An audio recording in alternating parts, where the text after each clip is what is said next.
I can't believe I wasn't on that first show. Where is everybody? Where is everybody? I'm sitting around watching reruns.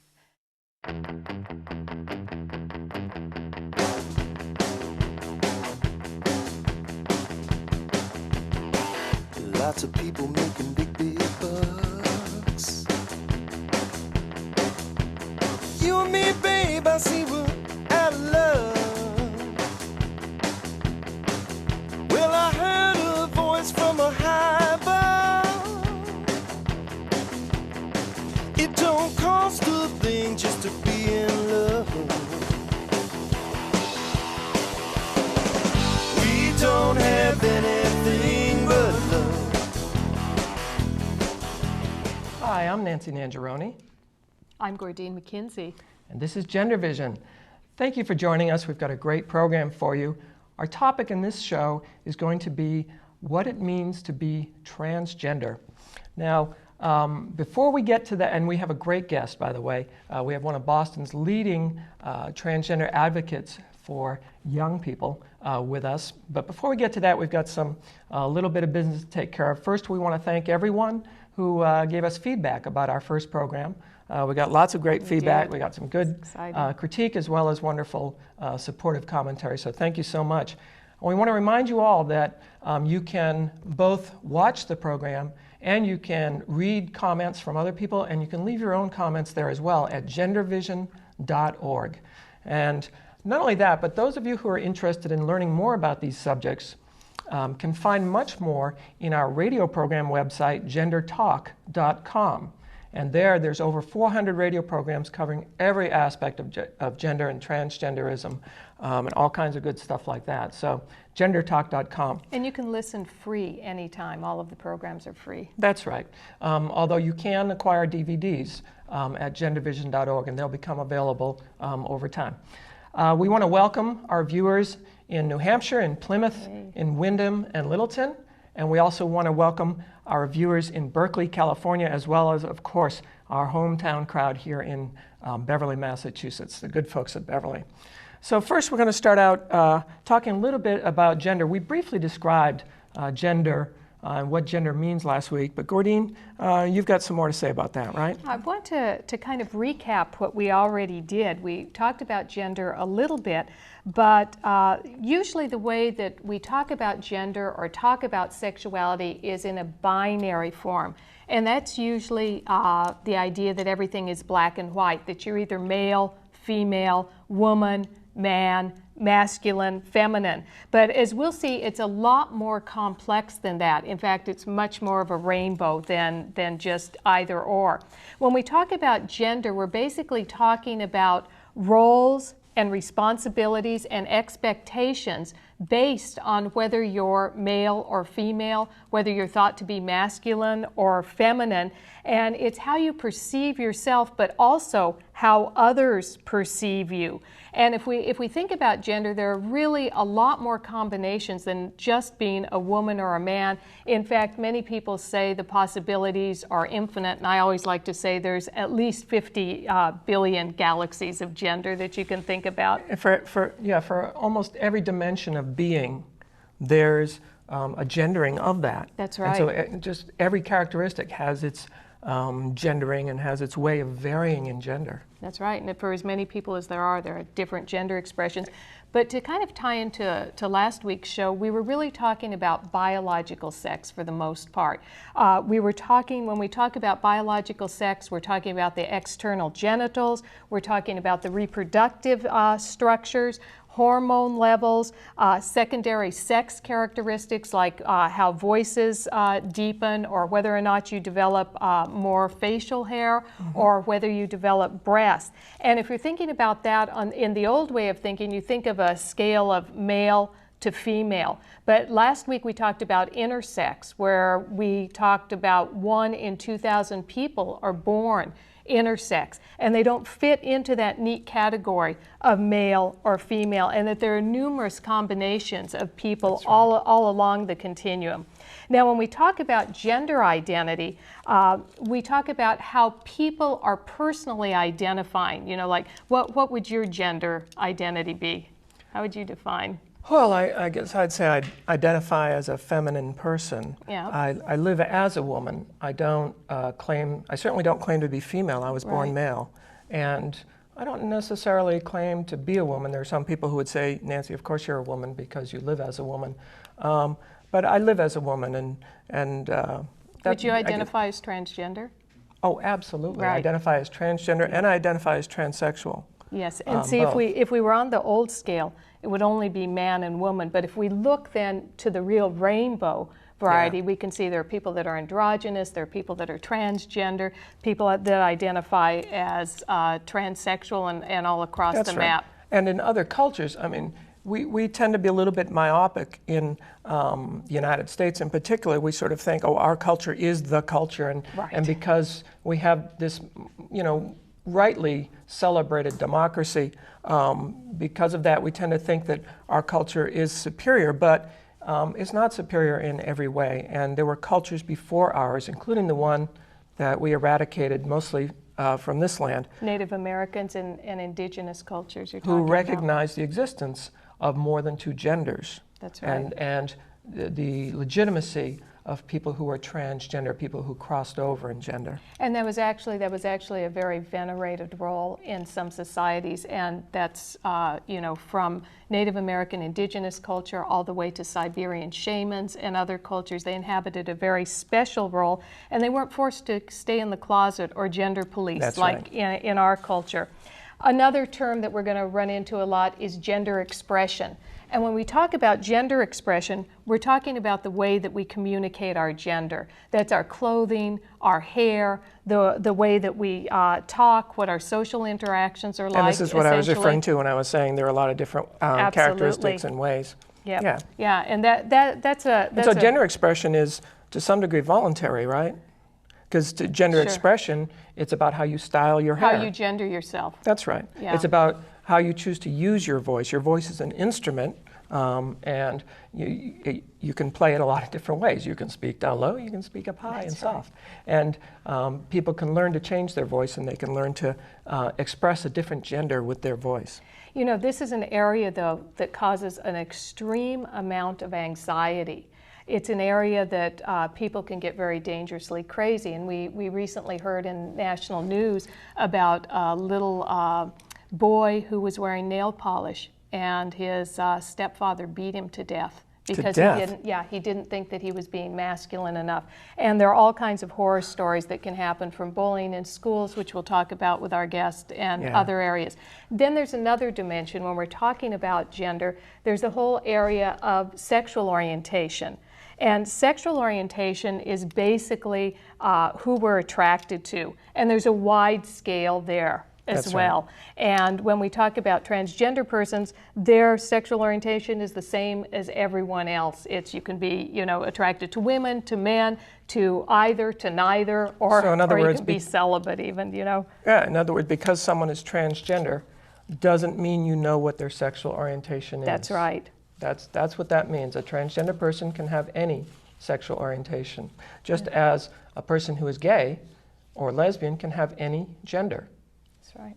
And just to clarify too, when we talk about transgender, we're talking about individuals whose gender expression differs from conventional expectations. And that's just the idea that if you're born female, that you're going to develop a feminine gender identity, that you're going to live as a woman, that your attraction is going to be to men, and vice versa. And it goes all over the scale in terms of the real variety and diversity of people. It's also an umbrella term used for political organizing, That's right. which includes a lot of different genders. In fact, identity is a way of organizing politically, declaring an identity, and the transgender movement, in declaring a transgender identity, established a bedrock around which the community could coalesce and organize. Yep.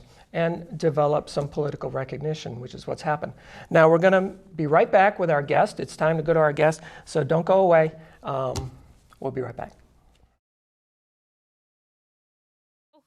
I just walked the picket line. Well, the writers did it. The writers had a strike in Hollywood, and I could go on strike too. Yeah. I still don't get it. I still don't get it.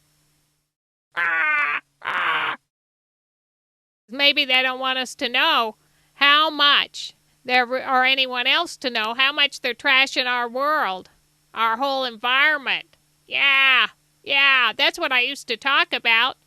Now, don't they want me talking about that on television? Maybe I'll call them up and see what's going on.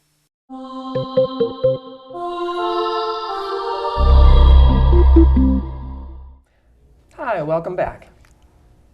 And today we have Grace Sterling. Grace Sterling is the Executive Director of Bagley. She's also the Vice Chair of the Massachusetts Commission on GLBT Youth, and she's on the Steering Committee of the Massachusetts Transgender Political Coalition. A lot of activities there. A lot of words, too. Thank you. I'm glad to be here. It's great to have you here, Grace. Thanks so much for coming in. You're welcome. Now, you have been working with Bagley for a long time. Now, what is Bagley? Bagley is the Boston Alliance, a lesbian, bisexual, and transgender youth. Our acronym no longer fits our name. We were founded 28 years ago as Gay and Lesbian Youth, and as the youth evolved and the community evolved, we expanded our name but kept the acronym. And how long have you been with Bagley? Since the beginning, 1980, so 28 years. Wow. I was one. I've never done anything for 28 years. That's great.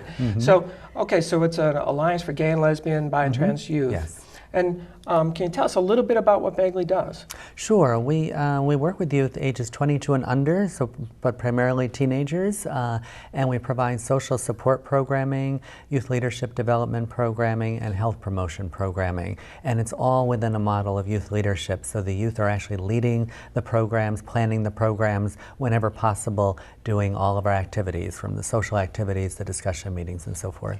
How many youth does Bagley serve, Grace? 2,500 youth a year, and that includes as our dances. Wow. We have 3 large dances a year That's that huge. each attract 1,000 or more. So, 1,000 or more?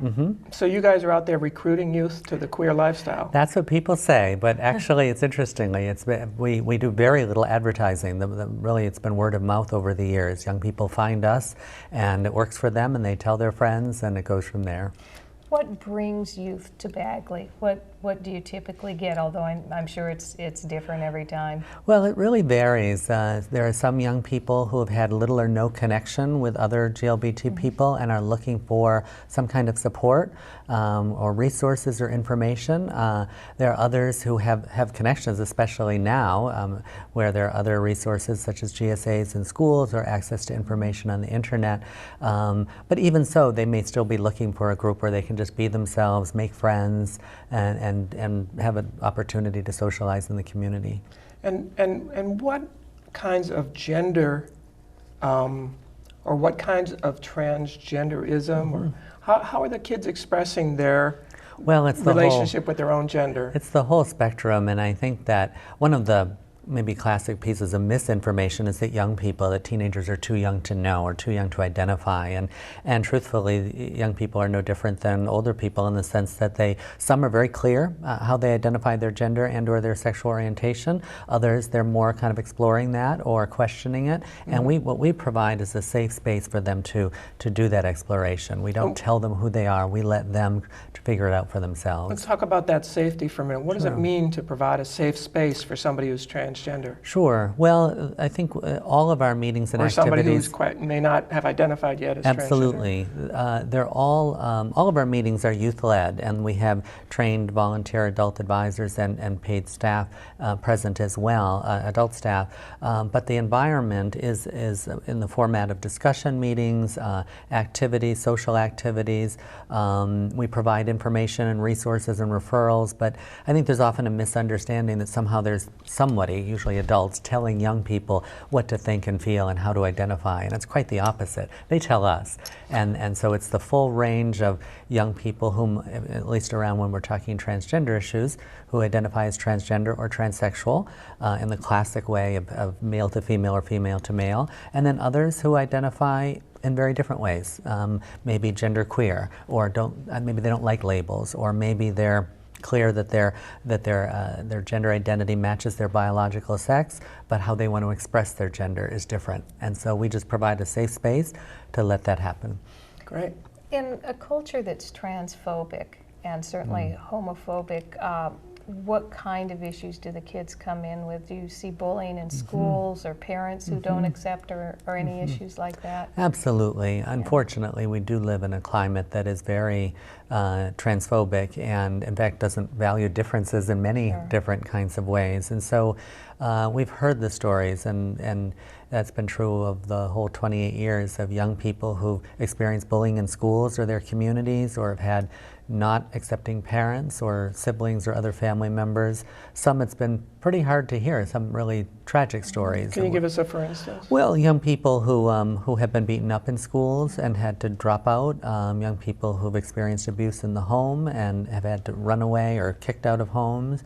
Others where, even if it wasn't that extreme, the environment has been so toxic just emotionally that they felt like they needed to leave or try to find some kind of safe haven. And Bagley is one part of that, but certainly they need resources that are beyond simply social support. That a lot of that is around housing or transitional living situations. It seems to me that these kids who are rebelling in some way against the traditional ideas of what their gender is supposed to be, or even their sexual orientation, that these kids, in sort of asserting what is right for them and what is true about them, it seems to me that they are, for one thing, showing a lot of courage, and for another, taking a lot of risk. And can we talk about that? What do they risk losing, and is it an act of courage, or is it an act of some kind of distortion of what should be? Well, I mean, certainly we think, at Bagley, our approach is that I think it's true for any of us. It takes courage to live our lives authentically and in a way that represents who we are. And that's true of any age. It's especially takes a lot of courage when you're a young person, especially if you're under 18, you're living with family or guardians, or you're in school, or you're in situations where you don't have maybe some of the autonomy that adults often have. So it takes a lot of courage, and there's some risk to that. Again, other misinformation is that we're somehow telling young people that they should come out or tell people or live their lives in a certain way, and we don't. We let them make those decisions. In fact, bad things can happen. Right, and our role is to help walk them through some of those options and support them in making a decision that they feel would work best for them. One thing that recently happened, there was a murder in California. A young 14-year-old boy, Lawrence King, was shot to death by a classmate. And in this case, he was gay identified. He was also transgender. He was doing some gender things, or some things with his gender. But his way of responding to harassment was to actually pretend that he was attracted to his tormentor, which was the wrong thing to do. And I mention that because for any young people out there, when you are being harassed, don't drive your tormentors even more crazy by pretending to, by involving them in sort of implying that they might be gay themselves. And he was killed by a 15-year-old. That's right. Boy. Yeah. I think it's a line. There's been a lot of the press has covered that, of course, and there's been some back and forth around, what could he have done differently? What could Lawrence King have done differently? And I think the focus should be on, what kind of society do we live in? What could the school have done differently? What could the teachers or administrators or the community have done differently? Because the bottom line is that there's no excuse for murdering somebody, even if they were to do something as extreme as kind of taunting back. That may not be the safest practice, or it kind of goes back to that that old argument about women walking alone on the street, and you know, well, if only we didn't walk alone on the street, we wouldn't get raped. Well, one, that's not true, but two, we should be able to walk out on the street and not get raped. And so that doesn't mean that we shouldn't be aware of where we are, and at times we might choose not to walk down alone the street. So and the advice we give to... The advice is to make healthy choices for yourself, at the same time that let's keep the responsibility on the community and society where it belongs. Yeah, and to stop blaming victims, and that's really key. We see that so often too in the cases of transgender persons who are murdered at an alarmingly high rate. We see more than one transgender person just in the United States each month brutally murdered in what often has been described as overkill. Any type of murder is bad, but we're talking about 20 stab wounds, and oftentimes people mutilated beyond recognition. Yet the newspapers and often the public will blame them instead of the perpetrator of the crime, which is sad. In the young folks that come to your group, I imagine that you probably get both male to female and female to male young folks. But do you get any who identify as cross-dressers? Or is that a phenomenon that's sort of... We have, but usually, since the group is a gay, lesbian, bisexual, and transgender group, I think a lot of the gay men or lesbians who might identify as cross-dressers, they might more likely use the term drag queen or drag king. And maybe are if they're out. If they're out, and if they're kind of expressing themselves, less likely heterosexually identified cross-dressers. Not that that's been unprecedented, but just disproportionately since we're a LGBT youth group. It's a population that tends to get underrepresented, I think, especially in our activism, because people like you and I who are transsexuals, you haven't identified yourself as a transsexual, but we're certainly cross-living, but we're sort of forced out of the closet. And whereas people who are cross-dressing in secrecy have a lot of incentive not to come out of the closet because of the potential loss, and so we tend to underrepresent them politically and all, and so I just wanted to be sure we are including, you know, a large population of people who you don't see. There's an invisible population especially out there. when you're talking about young people who may not be at even an age or an opportunity yet to make more maybe lifetime or permanent decisions, whether it's around surgery or hormones or so forth. So when you're talking about young people, a lot of their gender expression is around cross-dressing regardless of how they identify. And certainly when we talk about a transgender community, if we include the full range of gender variants in our culture, there are many more people who are gender variant and not living in the way that we are full-time than there are of us. So I think it's really important that we include everyone. Can we talk about some of the myths of transgenderism? Explode some of those myths? Yeah. Everyone gets surgery. Absolutely not.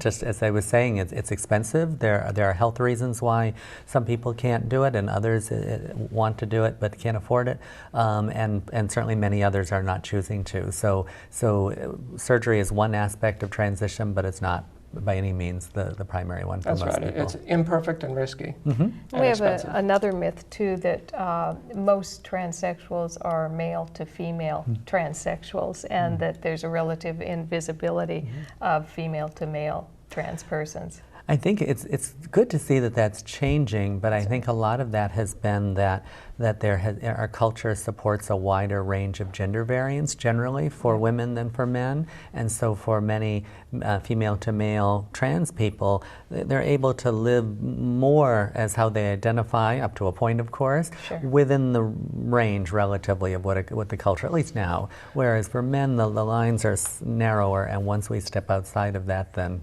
we're labeled. Even that has complexity to it. Certainly the women's movement needs to be credited with a long struggle to win greater range for gender expression for women. Absolutely. And at the same time, in the last couple of decades, it seems like we've stepped backwards in some ways, and sort of the old, some of the old imagery of women, the old objectification of women has resurged. And so, you know, that's kind of gone both ways.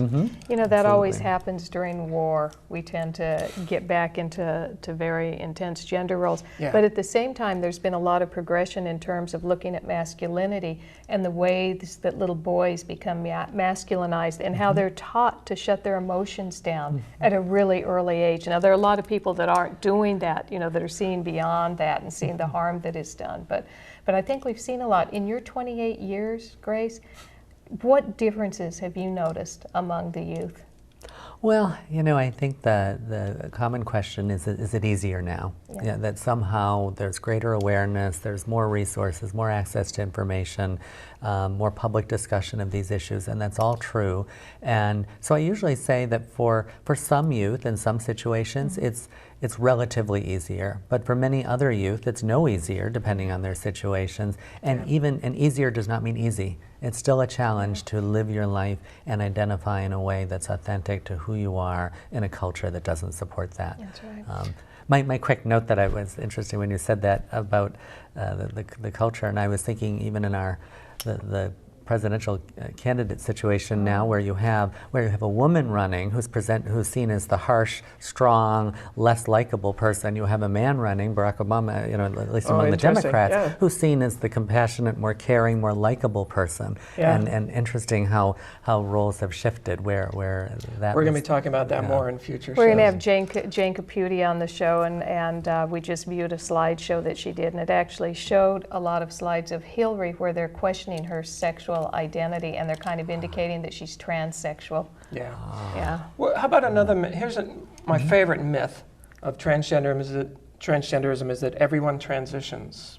And by transition, of course, we mean to change from living as a man to living as a woman, or vice versa.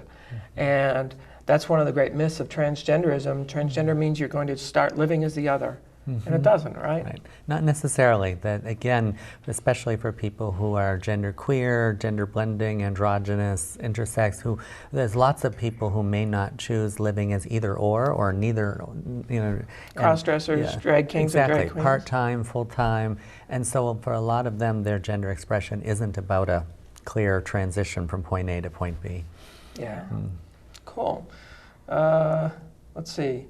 Oh, here's another one. Transgender people, we're pretending to be something we're not, that we're not trustworthy. Well, I've seen a lot of that highlighted in some of the more sensational talk shows that really, where trans people are brought on as someone who lied to their girlfriend or their boyfriend about who they were, and then the boyfriend or girlfriend found out, and of course was understandably upset, and the audience is usually riled up to be on the side of this wronged non-trans person, and here's this trans person who is in the position of having been dishonest or lying or somehow tried to fool someone.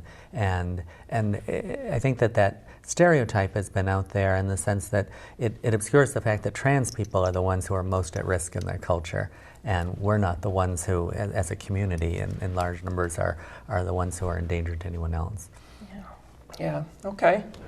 Well, we're starting to run down on time. So let's go back to, well, is there anything that we haven't touched on that you wanted to tell people about? I think we've covered a lot of the issues. I think with young people, I think that we have an opportunity now in that with more open discussion than ever before, more information, more opportunities to explore, that young people have a better chance, at least in some areas of this country and the state, of living their lives from an earlier age. And I think that psychologically, emotionally, that's much healthier when any of us can be who we are in a safe way. So there's a long way to go on this, but I'm excited that overall we're moving forward in the right direction. That's a great thing.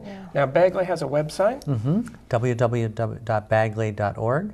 And certainly there's information there about what we do, more about our programs, and ways to contact us. Great. Well, Grace, thank you so much for being with us. Thank you. I'm glad to be here. Thank you really for all the work you do. Thanks. Now, I want to remind everybody once again, GenderVision.org is our website where you can watch this and other programs, and we're adding videos there all the time. And we'll look forward to seeing you there next time. So thank you so much for being with us. And we'll see you next time. All righty. Bye-bye, everybody.